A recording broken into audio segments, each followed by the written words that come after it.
नदियाँ हमारे जीवन का एक अभिन्न अंग है। नदियों के किनारे अब तक के कई श्रेष्ठ सभ्यताएं विकसित हुई हैं। आज हम आपको दिखाने जा रहे हैं पलामू की गंगा कही जाने वाली कोयल नदी के कई रूपों को और इसके महत्व को। कोयल नदी जो उत्तरी कोयल और दक्षिणी कोयल के नाम से जानी जाती है। उत्तरी कोयल जो पलामू से गुजरती हुई सोन नदी में गिरती है। इसमें औरंगा नदी और अमानत नदी का समावेश होता है। ये नदी पलामू के लिए जीवनदायिनी है, जो सिंचाई और पेयजल का मुख्य स्रोत है। आइए जानते हैं इसके विशेषता और जनजीवन के लिए इसकी उपयोगिता के बारे में।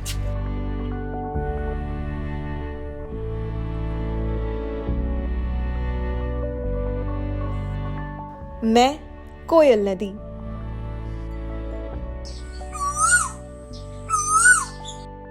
एक ऐसी नदी हूँ जिसका नाम सुनते ही उत्तर दिशा से कोयल की मीठी बोली सुनाई देती है।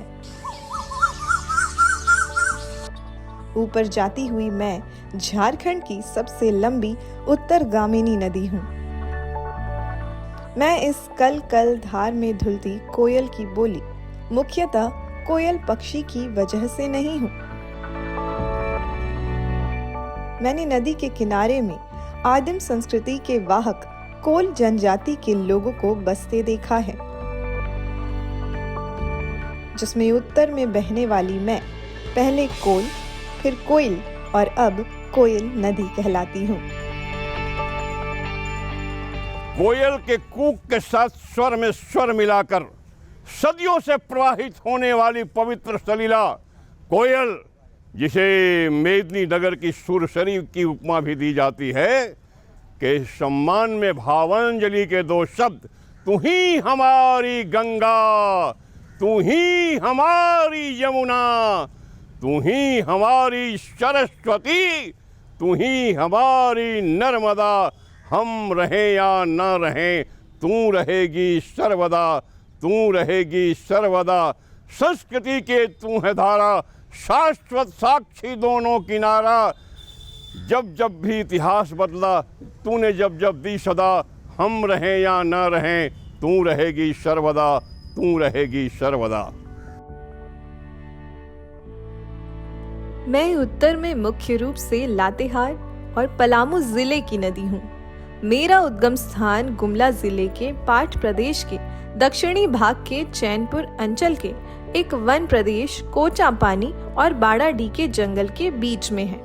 दक्षिणी पाट प्रदेश के समतल भूमि का विस्तार अंदर यानी पश्चिम की ओर काफी चौड़ी और विस्तृत है। वहीं बाहर यानी पूर्वी भाग अपेक्षाकृत संकीर्ण है, जिसे स्थानीय लोग क्रमशः भीतरी बरवे और बाहरी बरवे कहते हैं। यह विभाजन भौगोलिक रूप से काफी महत्वपूर्ण है। भीतरी बरवे से शंख नदी दक्षिणाभिमुख होकर बहती है। वहीं बाहरी बरवे में नेतरहाट तक घाटी अपेक्षाकृत कम चौड़ी और संकीर्ण है, जिससे उत्तराभिमुख होकर उत्तरी दिशा में मैं नदी बहती हूँ। मेरी एक और धारा कटुआ से अपने साथ कई छोटी छोटी नदियों का पानी लेकर ओरमार जंगल के उत्तर में मुख्य धारा में मिलती है।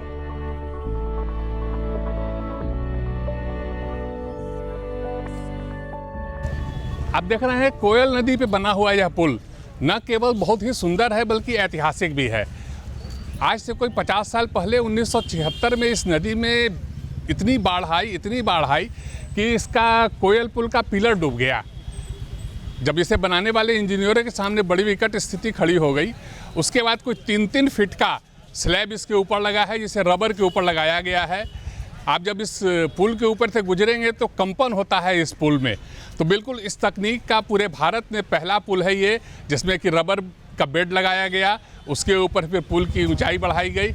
आज तो ये पुल दोनों तरफ से जोड़ने वाला हो गया है शहर को, लेकिन जब बन रहा था तब भी सुंदर था और ऐतिहासिक था, आज भी ऐतिहासिक है। मेरे उद्गम स्थान उत्तरी दिशा से सोन नदी में मिलने तक गुमला, लातेहार और पलामू जिले से मैं बहती हुई लगभग 260 किलोमीटर की दूरी तय करती हूँ, जिसके आखिरी कुछ किलोमीटर छोड़कर मेरा सारा प्रवाह चट्टानी है और अपनी लगभग संपूर्ण जलधारा में नाव नहीं चलने के मलाल में मैं बहती ही जा रही हूँ। मुख्य रूप से पत्थर के बीच से गुजरती हूँ। मैं पलामू और लातेहार जिले में काफी गहरी हूँ। उत्तर दिशा में मैं कोयल नदी विशाल चट्टानों से टकराती हुई आगे बढ़ती हूँ। मेरे पूरे प्रवाह के रास्ते को मुख्य रूप से 3 प्रवाह में बांट सकते हैं। पहला भाग उद्गम से नेतरहाट की पूर्वी तलहटी में मेरी बाहरी बरवे लगभग सपाट भूभाग से बिना किसी चट्टानी बाधा से गुजरती हूँ। दूसरे भाग में नदी के आगे पठारी दर्रों से होकर उत्तर जाकर फिर अचानक से पश्चिम की ओर मुड़कर कुटकू तक जाती हूँ, जहाँ एक ओर से होकर सीधे उत्तर की तरफ मुड़ जाती हूँ। और यह भाग काफी बीहड़ और संघन वन से घिरा है और मैं पूरब पश्चिम दिशा से पेड़ पत्थरों के विन्यास से होकर गुजरती हूँ। तीसरा और अंतिम भाग कुटकू दर्रे से आगे मेरे सोन में मिल जाने तक का है। मेरा यह भाग नदी का एकमात्र क्षेत्र है जहाँ खेती बाड़ी होती है और मेरी 2 प्रमुख सहायक नदियाँ औरंग और अमानत मुख्य नदी मुझ में संगम करती हैं।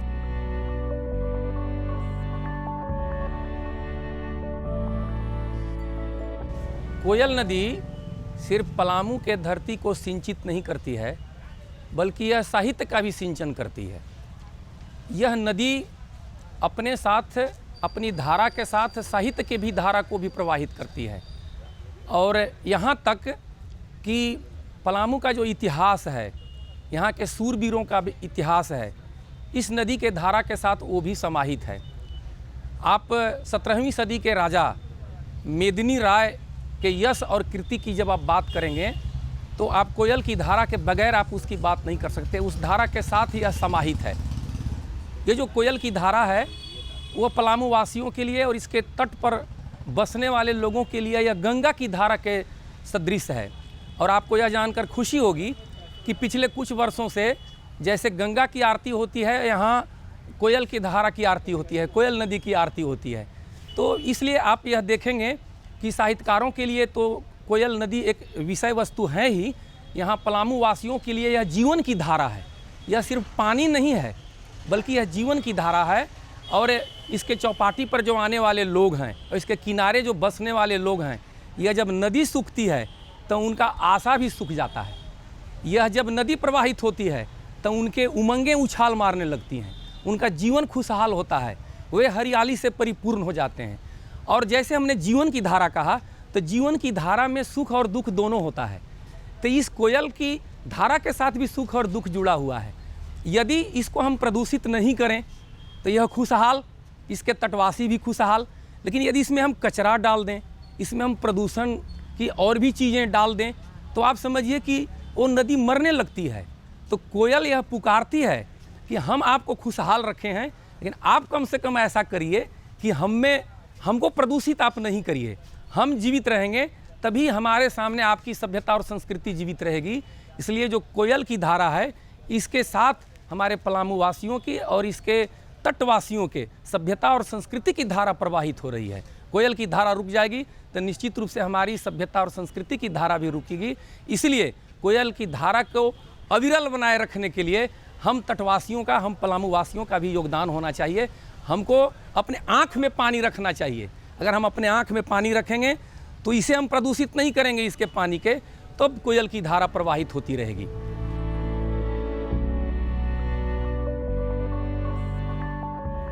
मैं कोयल नदी पलामू टाइगर रिजर्व से निकलती हूँ और 2 नदियों दक्षिण कोयल नदी और उत्तर कोयल नदी में विभाजित होती हूँ। माना जाता है कि मैं झारखंड की 3 धाराओं दक्षिण कारो, उत्तर कारो और कोयना से पोषित होती हूँ।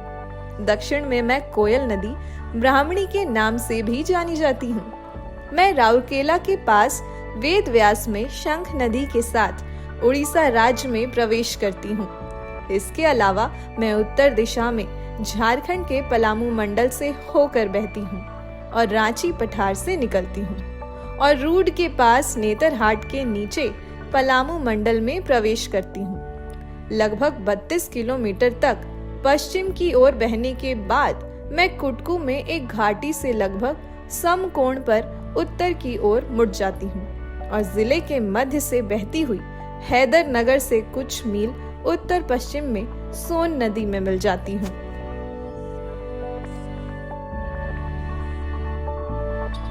कोयल इस धरती की अनेक ऐतिहासिक घटनाओं का साक्षी रहा है। कभी मध्यकाल में शिवाजी के सैनिक आकर यहाँ पड़ाव डाले थे, जिसके कारण इस मैदान का नाम शिवाजी मैदान हुआ। और बहुत हाल फिलहाल में ये पिछली सदी में इसी कोयल के बालू के ऊपर अटल बिहारी वाजपेयी, जो देश रत्न और भारत के पूर्व प्रधानमंत्री रहे हैं, उनकी एक विशाल जनसभा हुई थी, जिसमें उन्होंने भाषण देते हुए उद्गार व्यक्त करते हुए कहा था कि आज मैं ऐसा महसूस कर रहा हूं कि मैं जुहू के चौपाटी पर आ गया हूं।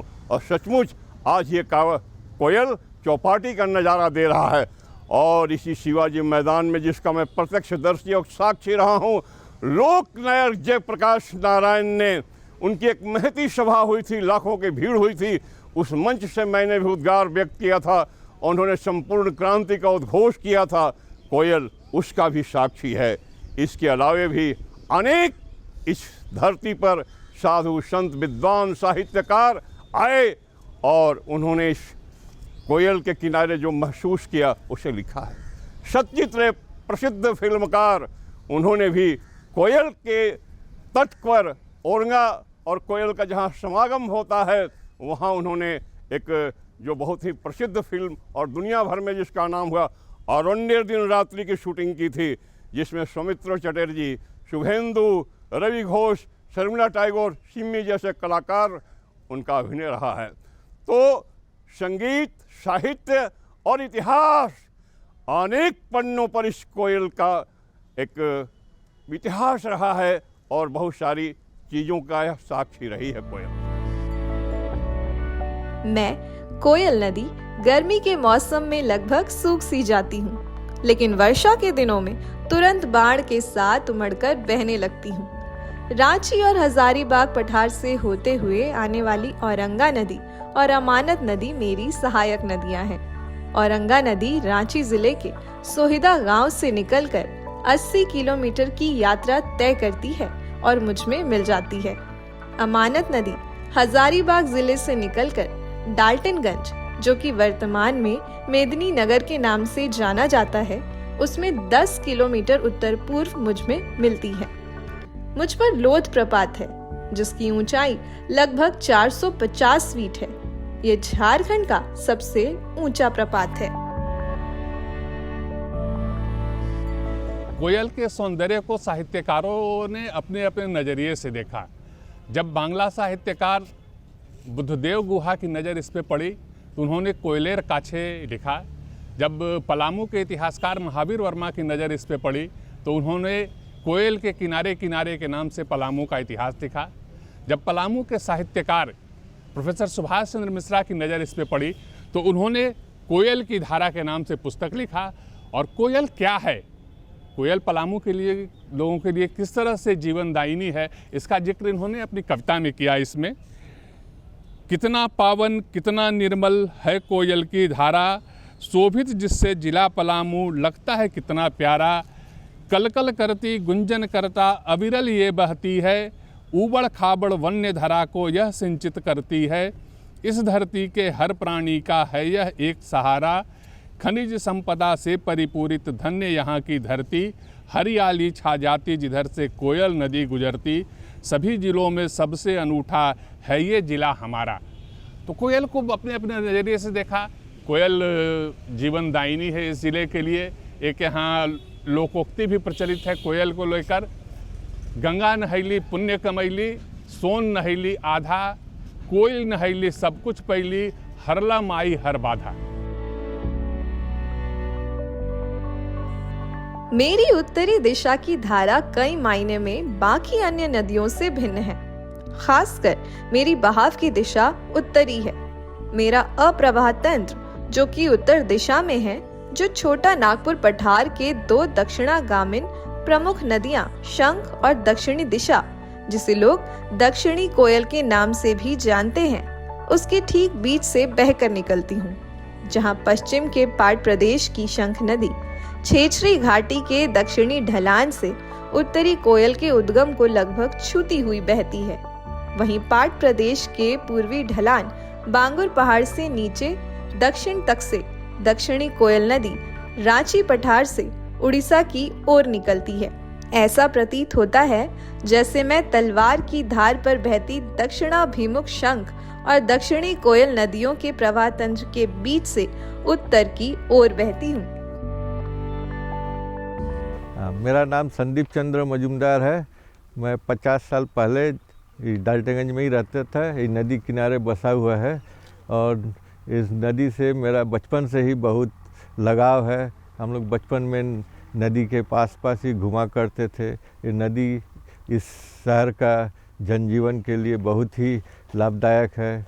यहाँ से इसी नदी से सिंचाई का काम होता है, कृषि कार्य का हो रहा है, मछली उछली का भी पालन होता है थोड़ा बहुत। और माने कोयल नदी अगर नहीं रहता तो डाल्टनगंज आज इतना विकसित भी नहीं हो पाता। कोयल नदी के कारण ही इस शहर का अस्तित्व टिका हुआ है। छोटा नागपुर पठार प्रायद्वीपीय भारत के बीच सेतु की तरह है और इस सेतु बांध में मैं एक महत्वपूर्ण कड़ी हूँ, जहाँ शंख और दक्षिणी कोयल नदी पाट प्रदेश और रांची पठार का पानी महानदी से जोड़ती है। वहीं मैं दोनों शंख और दक्षिणी कोयल के अप्रवाह तंत्र के बीच से पाट प्रदेश के दक्षिण और पूर्व का बचा खुचा पानी सोन नदी के माध्यम से हिमालय गंगा में उड़ेलती हूँ। नदियों के जल विभाजन का ऐसा गुत्थम गुत्था तंत्र बिल्ले ही कहीं मिले हैं, जो पाट प्रदेश के मेरी तंत्र को अनोखा बनाती है। यह नदियों का सिर्फ बहना नहीं, उसके किनारे बसे लोगों की सभ्यता, संस्कृति और भाषा का संवहन है, या यूं कह ले प्रायद्वीपीय भारत और हिमालय संस्कृतियों का सम्मेलन है।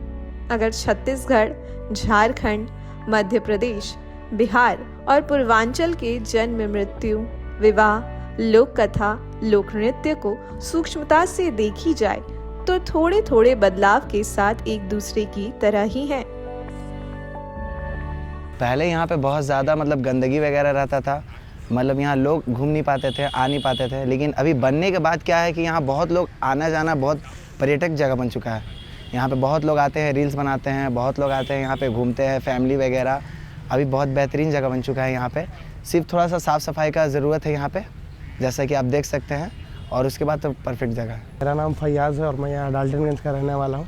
पहले नदी किनारे तो ऐसा था कि आदमी लोग आने से डरता था, पर अब ऐसा जगह हो गया है कि यहाँ लोग फेस्टिवल तक मनाते हैं। फेस्टिवल तो छोड़िए, बर्थडे तक मनाते हैं। और ये डाल्टनगंज के लिए बेस्ट जगह हुआ, जो आदमी अपने हर खुशी को एंजॉय कर सकता है यहाँ पे आके। तो इस हिसाब से ये बेस्ट है।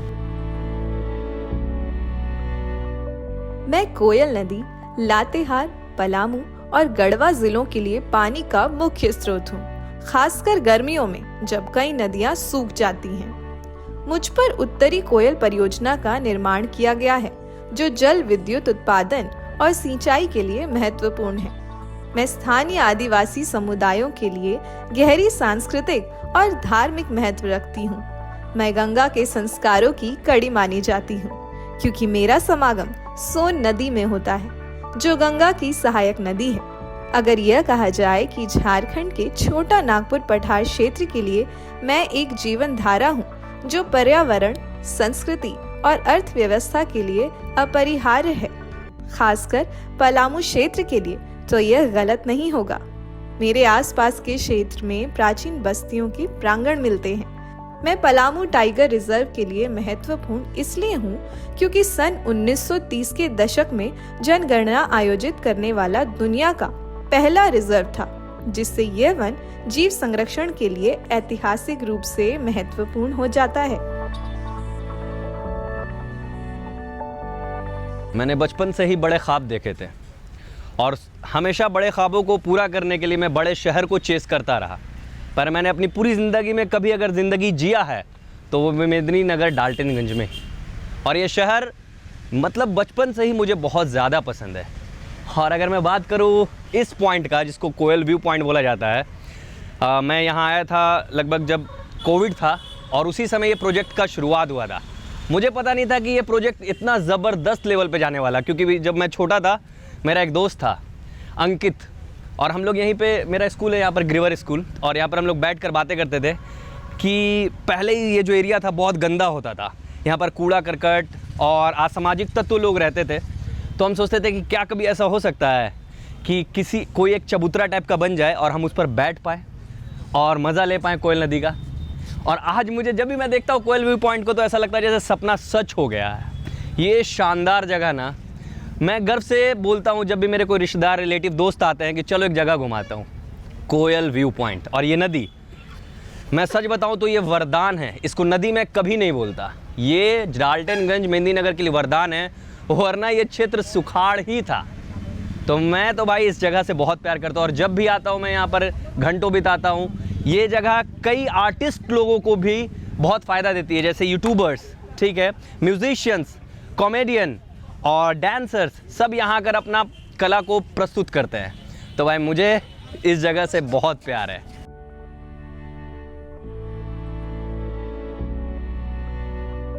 चेरो वंश और डाल्टनगंज, जिसे वर्तमान में मेदिनीनगर के नाम से जाना जाता है, यहाँ से मेरा संबंध गहरा है, क्योंकि मैं चेरो शासकों के क्षेत्र, विशेषकर पलामू के लिए जीवन रेखा रही हूँ और उनके किलों के पास से गुजरती हूँ। मेरे किनारे चेरो राजाओं ने किले बनवाए और आज भी मेदिनीनगर शहर मुझ पर निर्भर है। जबकि पलामू टाइगर रिजर्व और बेतला नेशनल पार्क के हिस्से होते हुए मैं इस क्षेत्र के इतिहास और भूगोल से जुड़ी हुई हूँ और पलामू क्षेत्र से होकर बहती हूँ, जो कभी चेरो वंश के प्रभाव में था। प्रसिद्ध चेरो राजा मेदिनी राय के समय से पलामू का विस्तार हुआ और उनके राज्य का एक बड़ा हिस्सा मेरे प्रभाव क्षेत्र में आता है। बाद में ब्रिटिश काल में जब ये क्षेत्र उनके अधीन आया, तब भी इस इलाके की प्रमुख जलधारा बनी रही और मेदिनीनगर शहर का विकास मेरे किनारे हुआ। मेरा नाम गौतम सेनगुप्ता है। मैं पलामू का ही रहने वाला हूँ। मैं यहाँ पर 70 ईयर्स से रह रहा हूँ। मेरा दादाजी भी यहीं पर रहते थे। हाँ, हमारा 150 साल पुराना यहाँ से लगाव है। मैं डाल्टन शहर कोयल नदी के पास ही बसा हुआ है। पर इसके पहले लेस्लीगंज शहर हुआ करता था अंग्रेज के टाइम में, लेकिन वहाँ नदी नहीं था बोल के सब बस गए डाल्टनगंज में ही। और यहाँ डाल्टन साहब ही पहला आके डाल्टन साहब के नाम पर, या इसको मेदिनीनगर भी कहा जाता है। राजा मेदिनी राय का ही शहर है। यहाँ औरंगजेब के टाइम से राजा मेदिनी राय रहते थे। उसके ऊपर औरंगजेब के टाइम में औरंगजेब ने अटैक किया, उसका फोर्ट था उसको ध्वस्त कर दिया। अभी भी कुछ अंश बचा हुआ है। और यहाँ पर एक डैम नया बन रहा है, जो मंडल डैम, उससे काफ़ी इलेक्ट्रिक विद्युत का ये होगा पैदा होगा, प्लस सिंचाई का भी, पूरा पलामू का सिंचाई, पलामू और बिहार दोनों का फ़ायदा होगा सिंचाई से। इसी से हमारा कृषि कार्य भी होता है, नहर भी होंगे इससे कृषि कार्य का है, और इसके मछली पालन भी होगा इसमें से। मैं मेदिनीनगर और पलामू जिले की 70% आबादी के लिए पानी का मुख्य स्रोत हूँ। मैं बेतला नेशनल पार्क के उत्तरी भाग से होकर बहती हूँ, जहाँ चेरो वंश के किले स्थित हैं, जिससे मैं उस ऐतिहासिक क्षेत्र का अभिन्न अंग बन जाती हूँ। चेरो वंश के शासनकाल से ही पलामू क्षेत्र की पहचान और समृद्धि का आधार मैं ही हूँ। न केवल उनके किलों और बस्तियों का आधार थी, बल्कि आज भी मेदिनीनगर के निवासियों के लिए जीवन दायिनी हूँ, जो इस क्षेत्र के ऐतिहासिक और प्राकृतिक जुड़ाव को दर्शाता है। मेरा धार्मिक महत्व भी है, जहाँ लोग छठ पूजा, गंगा आरती, माँ दुर्गा की प्रतिमा हो या किसी भी देवी देवता पूजन सामग्री भी लोग श्रद्धा पूर्वक विसर्जित करते हैं। आज मुझसे बालू खनन की प्रक्रिया जोर शोर से देखी जा सकती है। वनों की कटाव के कारण मेरे जल स्तर में 20% की कमी भी देखी जा सकती है, जिसके कारण मेदिनीनगर के लोगों को गर्मियों में सूखे जैसे स्थिति का सामना करना पड़ता है।